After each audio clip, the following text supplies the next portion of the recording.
লাগছে যে সাবিলা নূর আপু এত সুন্দর একটা প্রজেক্টে কাজ করছে সাকিব খানের সাথে। কিছুদিন আগে আপনারাই কিন্তু অভিযোগ করছিলেন, আমার মনে আছে আপনার সাথে আমার একটা জায়গাতে দেখা হয়েছিল যে কেন ইন্ডিয়ান নায়িকাদেরকে নিয়ে কাজ করা হচ্ছে, কেন আমাদের বাংলাদেশের কেউ কাজ করছে না।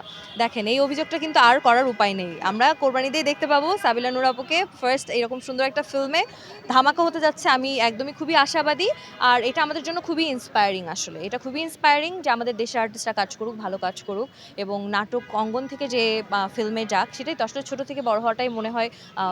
এবং তার অ্যাক্টিং খুবই ভালো, তো সে এখন পরিণত একজন অভিনেত্রী হয়ে আসলে সিনেমায় পদার্পণ করছে, এবং সেটা আমার মনে হয় খুবই সুন্দর এবং খুব ভালো কিছু আমরা পেতে যাচ্ছি। এই যে নাটক থেকে শুরু হয়েছে, আর্টিস্ট টানা শুরু হয়েছে, ফার্স্ট টাইম সাকিব ভাই নিয়ে ইন করেছে সাবিনা নূরকে নিয়ে, এর পরবর্তীতে মুভিতে কাকে ডাক দেবে সেটা যদি আপনার কোনো সময় অফার পান তাহলে বড় পর্দায় কাজ করবেন? আমি কেন, সবাই তো করবে। দিন শেষে যারা ছোট পর্দায় কাজ করছে বড় পর্দায় তো তারা কাজ আসলে করবেই। ইভেনচুয়ালি প্ল্যান তো সেটাই থাকে, আর অ্যাক্টিংটা শিখে তারপরেই তো বড় পর্দায় কাজ করতে হয়। তো আপাতত একটু কাজ শিখি, আমার মনে হয় আমার এত বড় যারা তারা এতদিন ধরে কাজ শিখে তারপর বড় পর্দায় পদার্পণ করছে, তো আমাদেরকে তো একটু শিক্ষার সুযোগটা দিতে হবে। অনেক কিছু শেখার আছে, অনেক কিছু শেখার আছে। অনেক কিছু শেখার আছে, অ্যাক্টিং ভালো করতে হবে তারপরে তো। ঈদে বেশ কিছু সিনেমা মুক্তি পেয়েছিল, কোন সিনেমাটা আপনার দেখা হয়েছিল যদি আপনাকে প্রশ্ন করি? আমি দাগি দেখেছি, আমি জংলি দেখেছি, আমার দুইটা ভীষণ ভালো লেগেছে। বরবাদ দেখার খুব ইচ্ছে ছিল, বরবাদ টিকিট ক্রাইসিসের জন্য তখন দেখতে পাইনি। এখনও সুযোগ পেলে বরবাদটা একদম দেখে ফেলবো। আর আপু কেমন আছেন? প্র্যাকটিস করছেন কতটুকু দেখছেন? শিখছি শিখছি, ভালো লাগছে। অনেকদিন পরে ক্রিকেট খেলছি, সবাই মিলে খেলছি, বা কোয়ার্টিসদের সাথে খেলছি। আপনারাও আসছেন, ভালো লাগছে। আসলে খুব ভালো লাগার অনুভূতিটা অনেক। অনেকদিন পর দেখছি যে আপনার ১ বছর পরে দেখা হচ্ছে। সব আর্টিস্টের সাথে একটা দেখা হচ্ছে। অনেকেই কাজে বিভিন্ন কাজে ব্যস্ত থাকে। শুটিংয়ে কেউ মডেলিং বিভিন্ন কাজে ব্যস্ত থাকে। থাকার পরেও কিন্তু সবাই সময় দিচ্ছে রেগুলার। সেই জিনিসটা আপনাকে বলে কি বলবেন? এই যে একটা সুন্দর একটা বন্ডিং সবার সাথে দেখছে, খেলছেন, শিখাচ্ছে সেই জিনিসটা আপনার কাছে কি বলবেন? এটাই তো ভালো লাগছে না? দেখেন আমরা কিন্তু মোটামুটি গত কয়েকদিন থেকে শুরু করে ১০-১২ দিন একদম কাজ ফেলে এগুলো করছে।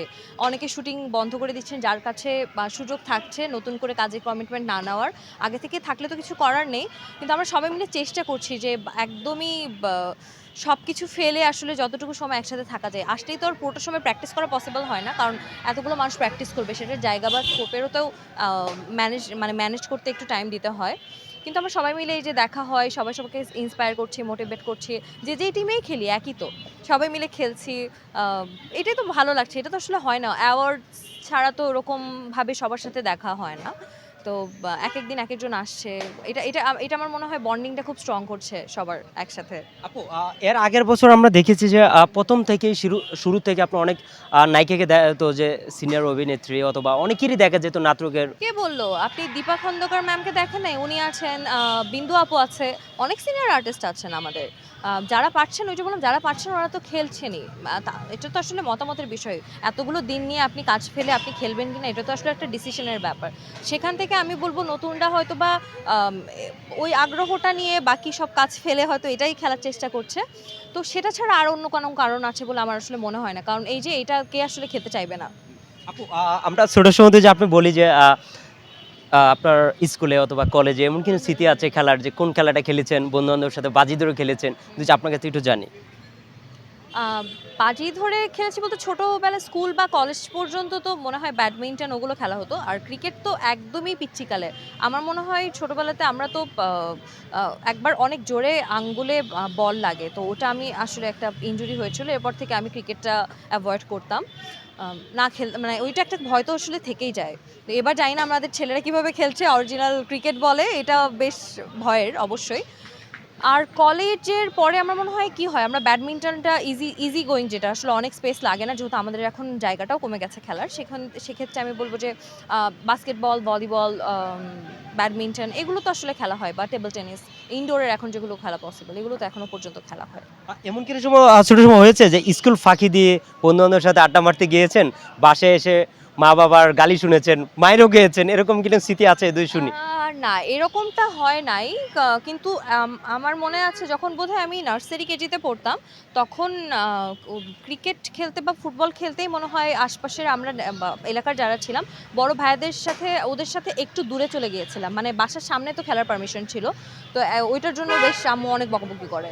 আর বেশ কয়েকদিন তারপরে খেলতে দেয় না। কারণ আমরা বেশ দূরে চলে গিয়েছিলাম খেলতে, খেলতে। এটার জন্য। এটা তো সামনে কি নিয়ে ব্যস্ত আছেন? যে আপনাকে জিজ্ঞেস কি নিয়ে সামনে কি নিয়ে ব্যস্ত আছেন? আপাতত তো এই ক্রিকেট টুর্নামেন্ট ছাড়া আর কোনো কিছু আমরা দেখতে পাচ্ছি না। এটার পরে আবার শুটিং এ ব্যাক করব, আবার কাজগুলো করব। এই তো।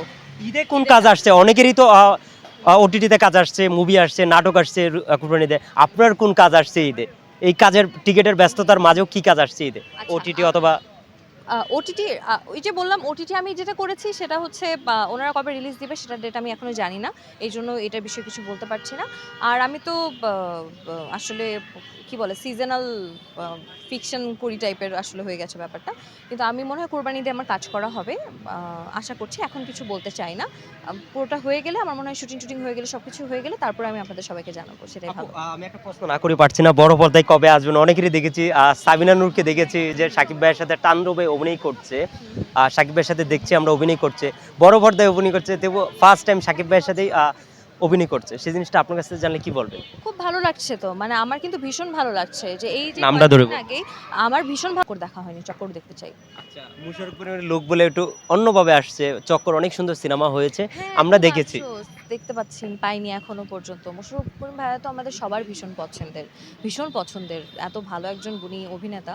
তো এই যে চক্করের শো কম ছিল আমি জীবন ভাইকেও কমপ্লেইন করছিলাম যে ভাইয়া শো পাচ্ছি না কেন?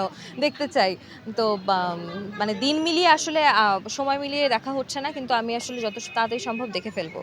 না হলে পরিচালককে জোর করব যে ভাইয়া প্লিজ আমাদেরকে ছবিটা দেখার সুযোগ করে দেন। এত ভালো কাজ আমরা দেখতে চাই। আমি আপনাকে ২ টা প্রশ্ন করব। প্রশ্নটা হলো আ সাকিব সাকিব খানের একটা ভালো দিক, একটা খারাপ দিক। আমি তো বা একটা মানুষের খারাপ দিক বলতে গেলে তো তাকে আসলে অনেক চিনতে হয়। তো আমার মনে হয় না আমি আপনার দর্শক হিসেবে ওই বলবেন। দর্শক হিসেবে খারাপ বলার আসলে কিছু আমি পাচ্ছি না। ভালো যদি বলি অনেক ভালো দিক আছে আসলে। খুবই গুণী এবং কি বলবো আমাদের মেগাস্টার তো কি বলার আছে আসলে ওনাকে নিয়ে উনি তো ভালো এবং খুবই ভালো সেটা আসলে বলার কিছু নেই এত বছর ধরে উনি আমাদেরকে অনেক কিছু দিয়েছেন উনি অনেক বেশি কিছু ডিজার্ভ করেন ওনার কাজগুলো ভালো হোক সেটাই শুভকামনা ভালো ভালো সিনেমা আমরা দেখতে পারি উনি আমাদেরকে আরো ভালো ভালো কাজ উপহার দিন এই তো আপনাকে যদি আরেকটা কথা বলি, আপনাকে যদি বলা হয় যে উনার কাছ থেকে আপনি কি দিবেন, কি নিবেন? অভিনয় নিবেন না কি নিবেন? আপনাকে যদি বলা হয় উনার কাছ থেকে কি নিবেন আপনি আর কি দিবেন? যদি আপনার কাছ থেকে বলি। শাকিব খানের কাছ থেকে কি নিব আর কি দিব কি দিবেন, কি নিবেন? খুবই কঠিন প্রশ্ন। আমার মনে হয় এই দুটোর জন্যই আমার আসলে এই ব্যাপারগুলো একটু রিসার্চ করে আসতে হবে এটার উত্তর দেওয়ার জন্য। এখন হুট করে কিছু বলতে পারছি না। ধন্যবাদ।